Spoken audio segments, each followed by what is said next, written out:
for any project which you do, you need to create custom objects and custom fields. Okay, so the process will remain same. You just need to have the idea. The basics always remain same.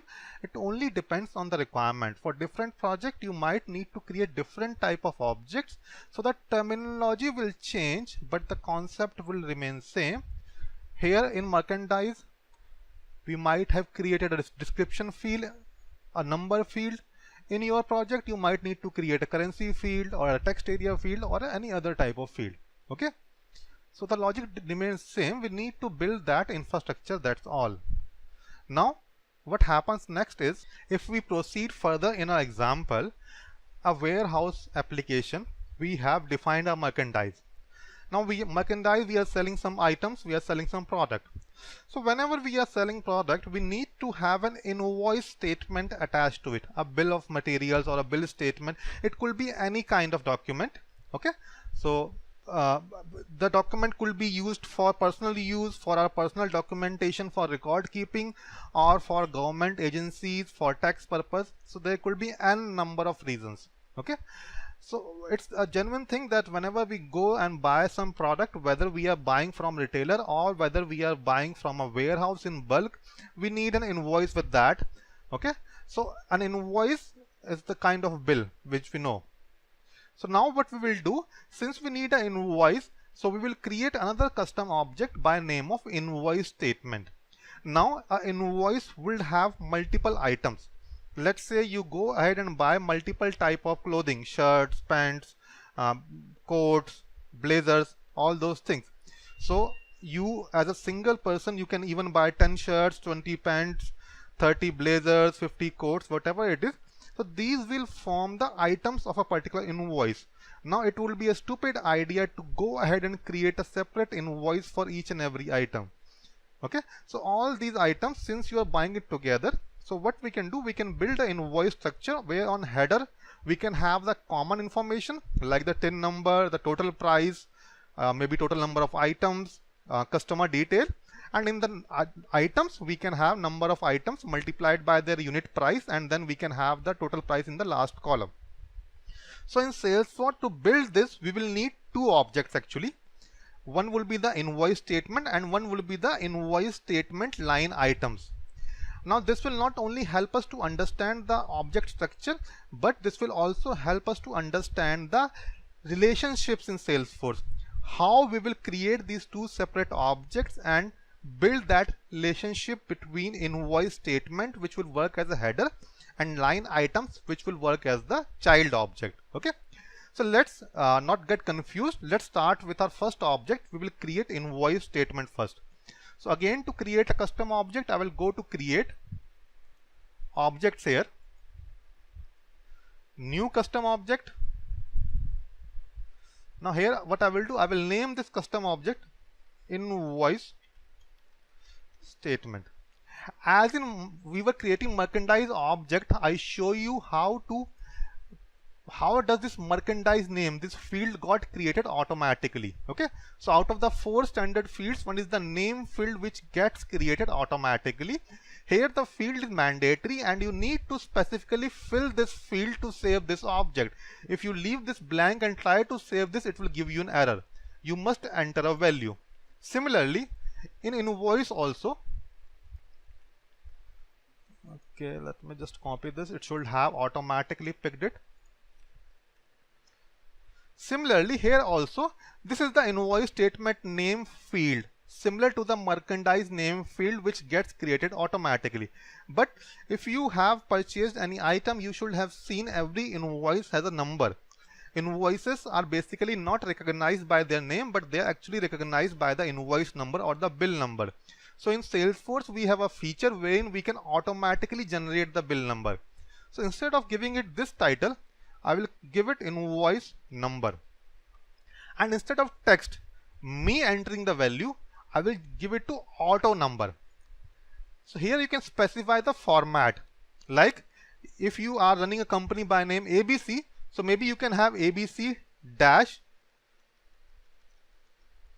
So the amount of 0 you fill here, till that maximum amount it can go, 999999 could be your maximum invoice number. So to keep it generalized, I will use I and V instead of ABC. You can change it as per your requirement. And the format is shown here. So we need this dash and curly braces. Now here you need to specify the starting number. Do you need to start from 1, or you need to start from 1000, or you need to start from 2000? I will start from 1. So whenever the first invoice will get created, it will be automatically named as invoice dash 0000001. Again, next one 2, 3. So this Salesforce will automatically handle this for you. Now you need to allow reports and activities, because if you will not allow reports, and tomorrow if you need to generate a report on invoice object, then you will not be able to do that. And activities is important, because if you will not allow activities, so you will not be able to create tasks and all. In Salesforce we can create tasks and assign that to our sales rep and all those things. So for these things, activities are important. Rest of them we will keep it as it is. Those are not required right now. I will click on save. Now save will take me to the object, and it will allow me to create fields on the object. Okay, so we are here. This invoice number name field got created automatically. Right now we have not added this to our tab, so we will not be able to see this here. So let me create 1 or 2 custom field on this, and then we will add this to our tabs, and I will show you how to do that, and then we can access this from our tab bar here. Now let's say an invoice could have other field, maybe a status field. Let's create a pick list. So in pick list, it will allow you to select an option from multiple predefined options. Let's say I name it status, and I will want to assign values manually to this. So an invoice can be in open state,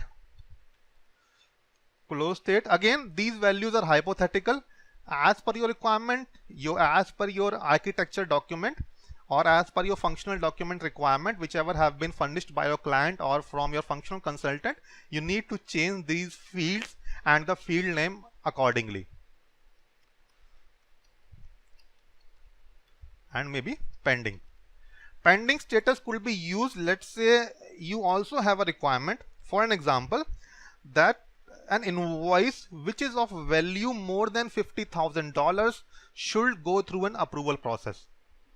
So in that case, you can define an approval process, and we will see in this course later how to create an approval process.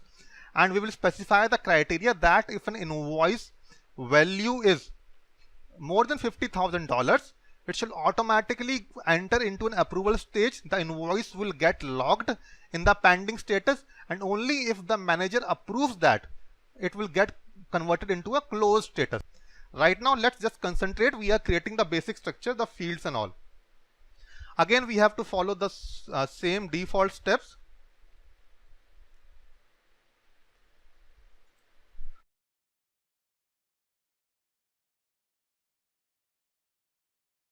Okay, so let's create one more field. Click on save and new instead of save. We have added that field to the layout.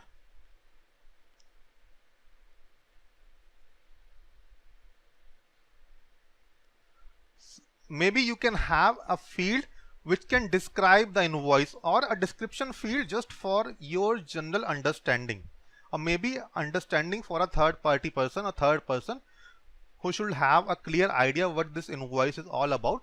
So we can have a general text field by name description. You can have text area as well if you want.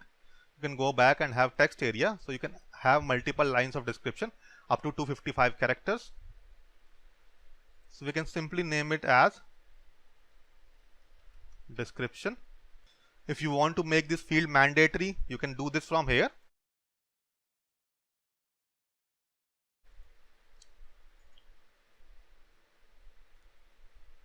And let's click on save. So we have created our object. This is our API name. This is the mandatory name field which will get created automatically. These are 2 fields. Now how to access this object? Under create, we will go to tabs and we'll click on new tab. Under custom object tabs, we will click on new tab, and here we will search for our object invoice statement, An application can have maximum of 25 tabs. So you need to consider that also while building your architecture. So let's give it any color. Click on next.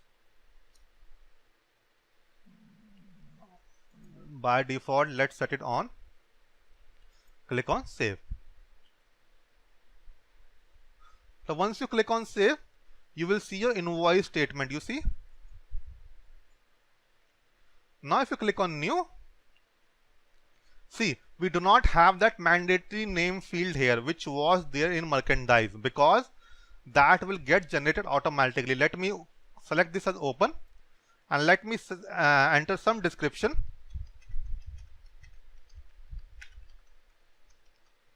And let me click on save. As soon as I save it, you see invoice number INV00001. Now the next invoice will automatically be 2. Next will be 3. Okay. So this was the use of that auto number field. So again, this is how you create a custom object. You define an auto number field. You add that object to your tabs, and how to create a custom fields on that object, which we have seen. And because we allowed activities, see, we have activities and activities tier automatically. You can log a call and all those things.